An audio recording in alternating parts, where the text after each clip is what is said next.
وفي تصريح حصري لقناة ميديا قال رئيس اللجنة الدولية للألعاب أو لألعاب البحر الأبيض المتوسط قال إن الأشغال تسير على قدم وساق لاحتضان هذا العرس الرياضي الكبير، مشددا على ضرورة العمل الجاد من المنظمين حتى يكون الكل في الموعد. تغطية لسمير باتي.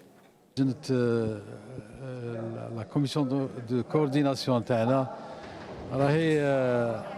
راهي تعمل زيارة تفقدية على تلاحظ على مستوى وتشوف على وين لحقت يعني لجنة التنظيم في التحضير.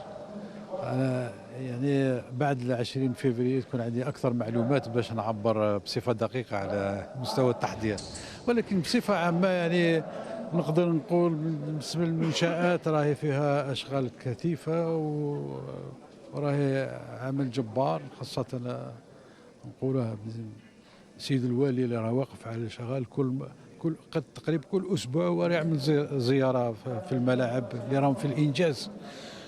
لكن بالنسبه للتنظيم الفني راهي فيه فوج كوميتي دورغانيزاسيون،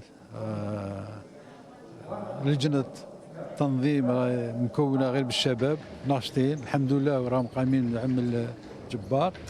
ماذا بينا يعني تكون الكل ساهمين في هذا التحضير ويساعدوهم ويشاطروهم ثاني في العمل تاعهم.